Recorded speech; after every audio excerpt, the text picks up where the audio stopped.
Hello everyone, Kurt here, and welcome back to another episode of the Posta Perspective. Today we're going to be focusing on a different way of looking at postures, postas, etc.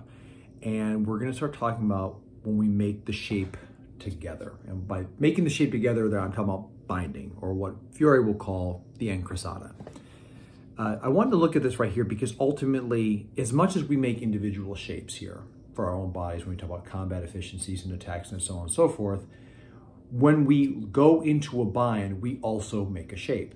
And based off of that shape and how we do certain things, we also therefore work in different directions towards achieving dominance within the bind and therefore over our opponent. There's 4 things that Fiore tells us that we can do with a sword. The first thing is to strike the person. The second thing is to cover. The third thing is binding. And the fourth thing is breaking. So I want to explain what those things are here very briefly as far as what I see them as. He's silent as far as what anything within his work. But as far as I see them, striking that's pretty evident. You were trying to use the sword in some capacity. And that could be a thrust, that could be a cut, that could be using the cross guard, that could be the morthat, whatever you're talking about here. There's a lot of different variables in which that could be. The second one, which is covering, I see this as very much so as I'm putting the sword in place of trajectory. So someone's cutting at me in some way or form, or maybe they're in a posture position where I'm going to close off line. I am covering this line. I'm stopping it. The next one is binding. Now, binding to me is a choice of action once we go into the crossing. And for me, what binding is edge-on-edge contact. My experiences show me that when you're looking at a bind, they snag. And if the person's soft in it or hard in it or these other things, like we see in German texts, that has different effects.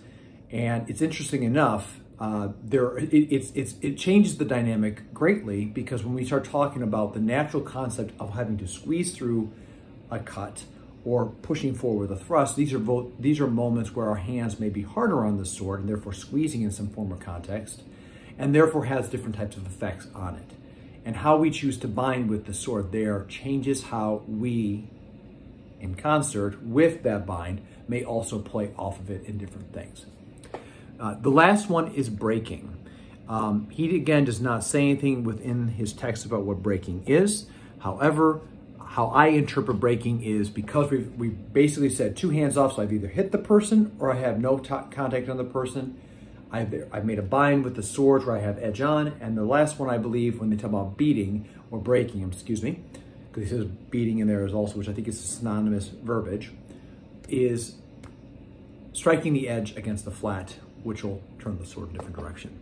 So again, this is just an experiment here, and I believe it's a thing. I think that this is a big part that's missing when you talk about certain fencing concepts, because there's so much about this right here that does change the game, because I have choice in how I get in on somebody, and it changes the narrative. So with that being the case here, let's get into it.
So you can see by the video there that there's actually quite a bit of binding that happens within the strike vector and structure.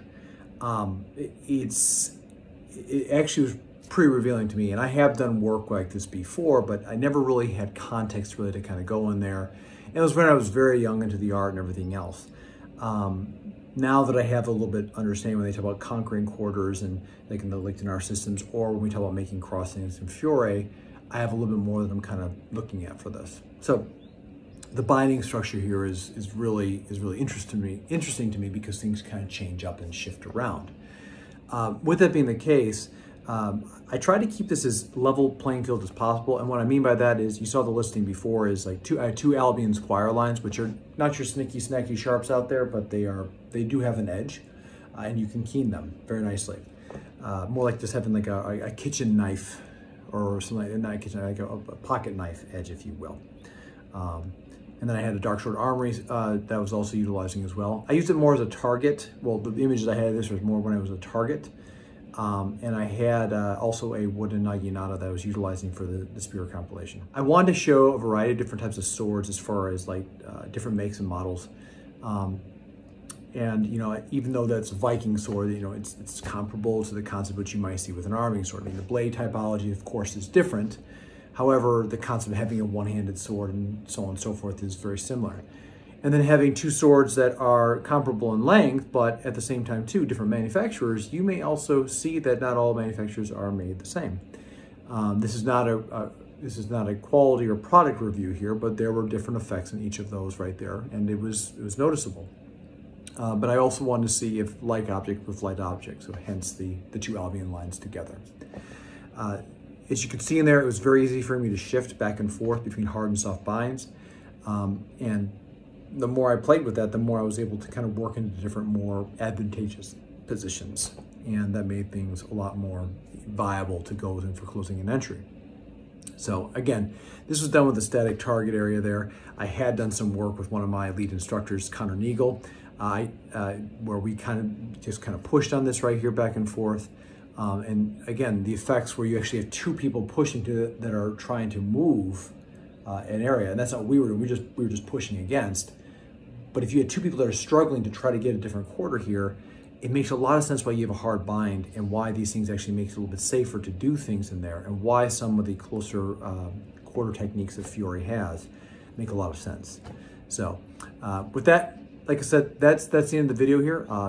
Again, this has been very fruitful for me. I think that this gives a lot of context, and I've always been a believer that the bind was a lot more dynamic.